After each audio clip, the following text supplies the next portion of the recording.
Hey there, and welcome to episode number 31 of Builder Funnel Radio. Today, we are going to deep dive into the world of social media, and this is another Q&A podcast. We get a lot of questions from builders, remodelers, contractors all over the country, and those questions kind of run the gamut, anywhere from blogging to SEO to social media, and we've been getting a lot of social media questions, so we thought today would be a good day to kind of break down some of those questions and dive a little bit deeper into that world. So without further ado, let's jump right in for today. First question is, what channels should I be on? There's so many social media channels out there. Great question. Thanks for asking. Our take on that right now is that Facebook, Instagram, and Houzz are kind of your big three. As a bonus, your LinkedIn personal profile. In a lot of instances, it's not always the case, but a lot, the owner of the business is often very tied to the company brand. So the personal brand and the company brand are very close together. So leveraging that personal LinkedIn profile can have a big impact. But really, Facebook, Instagram, and Houzz are going to be your big players. Facebook is still across the board the best channel for driving traffic to the website as well as driving leads. Instagram still in kind of those infant stages in terms of lead gen, but it's definitely a big brand player right now. Good engagement going on Instagram in terms of likes, shares, comments, and a lot of people are maybe using that as a second or third touch point. So maybe they find your website, they're reading more about you, then they go check you out on social media. That's when they hit your Instagram profile. So it's good to have a presence there. And then of course, Houzz, there's a lot of opportunity both to leverage the free profile or the paid. We're seeing a lot of people just getting a lot out of the free profile and getting away from the paid. Seems like that's generating a lot of low quality leads, but you can still do a lot of tagging, updating your projects on the free Houzz profile. So great question. Next question we get is, okay, these are the channels that I should be on. How often should I post? And so let's break it down by channel. So Facebook, typically recommending 2 to 3 times a week. If you can do a little bit more, that's great. But if you're focused on kind of that number, you can do pretty well there. Instagram, you can ramp it up. Instagram can handle a lot of content right now. You could definitely be doing daily. We recommend at least 4 times a week if you can. Instagram stories, daily if you can. Those are showing up in the top feed. And so it seems like more people are going to their stories first, and then they're looking at their posts. So it's important to have both, but a lot of people are browsing stories before they start scrolling through their feed. So check out stories and definitely start participating there. Houzz is definitely a monthly thing. So if you have more than one project that you can be updating on Houzz every month, go for it. If not, try to update one new project a month on Houzz, add a completed project with your professional photography. Please use professional photography. That's a topic for another podcast probably. But there's no real set rules over how often should you post. So as long as you're posting quality content, you're trying to engage your audience, give them some interesting information, then don't worry about if you've got enough to post every day.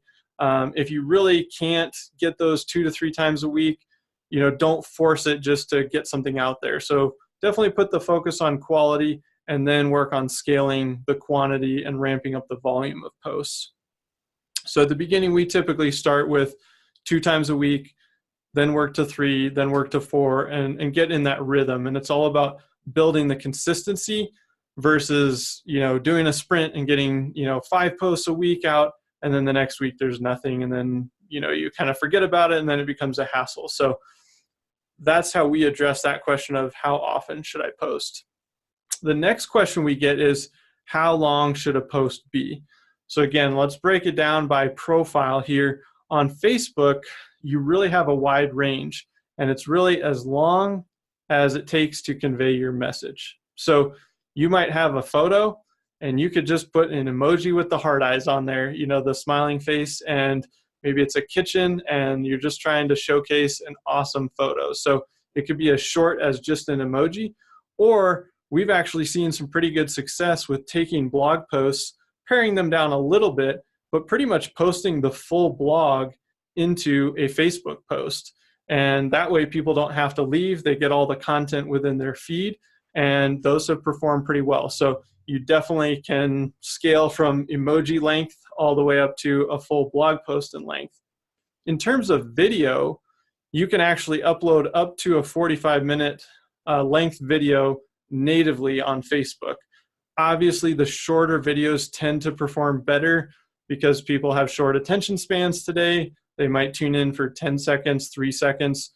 30 to 60-second videos are great, but to be honest, some of the videos that I watch are really long, and it's because I trust the person, I'm interested in the information, and I'm willing to invest that time. So don't limit yourself to just the short videos, but just know that if you've got something longer, make sure that you kind of break it up and you keep it moving so that you can keep people engaged with that longer video.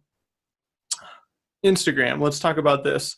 So again, you kind of have a wide range. It's all about the photography, but in the comments section or your caption, you can definitely experiment with short and long.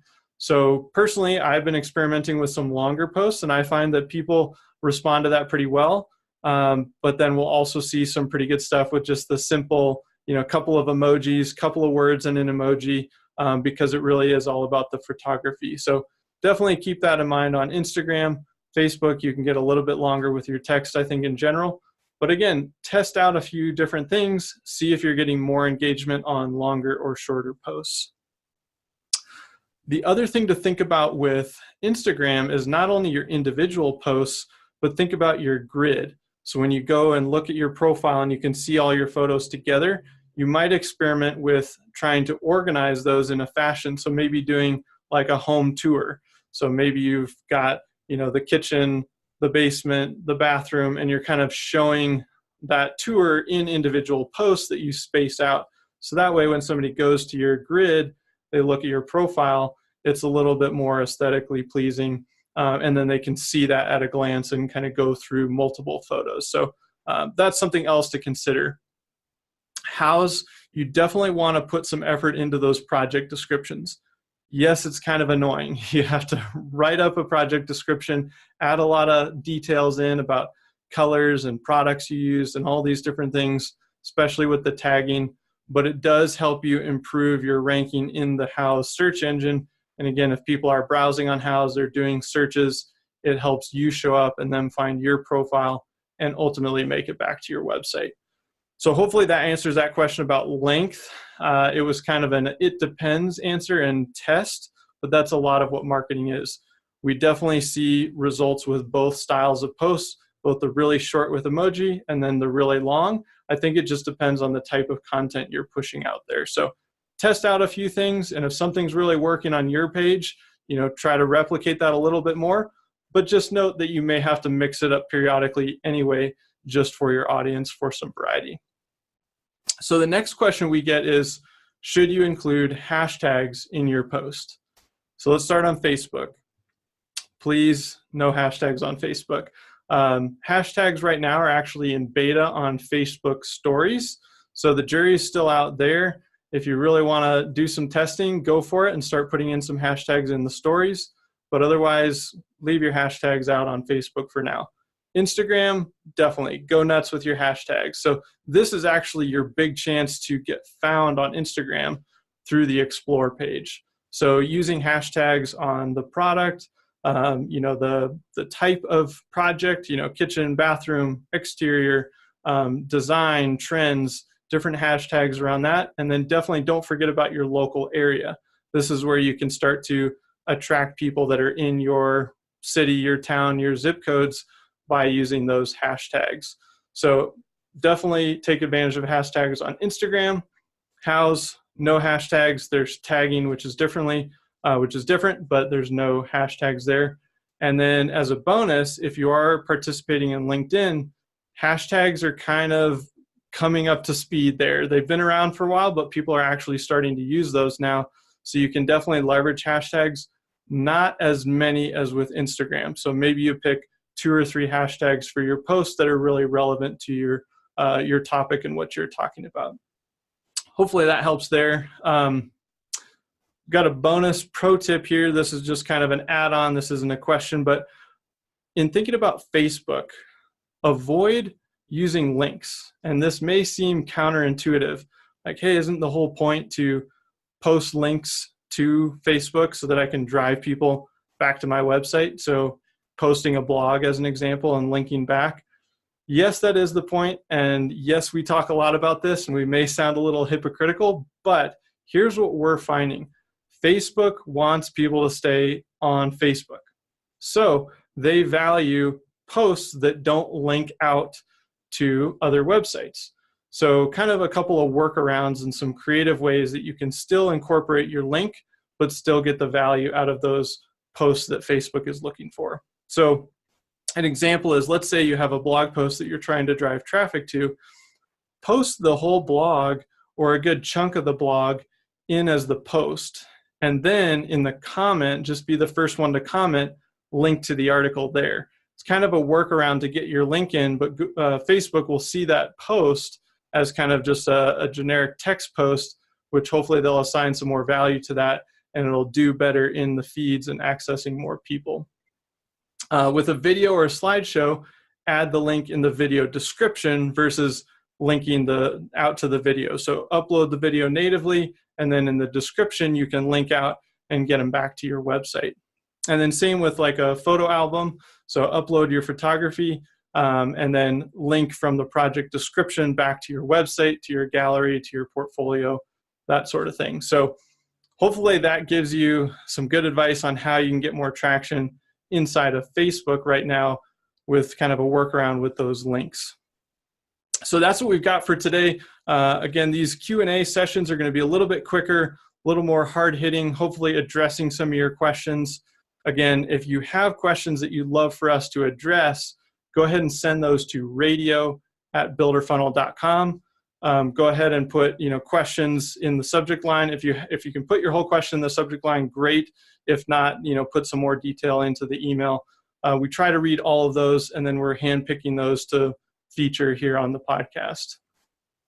We've got something special for you today as well. Since we're talking about social media, we have a done-for-you social media service that's available that you can subscribe to. It's normally $179 a month, but since you're a listener of the podcast, we're dropping that down to $99 a month. If you're interested in learning more about that, go ahead and send an email to radio@builderfunnel.com as well. We can get you the details and get you set up with that. And with that, we're going to wrap for today. Hope you're having a good one today. Hope this helped in terms of answering some social media questions. And we'll see you next time on Builder Funnel Radio.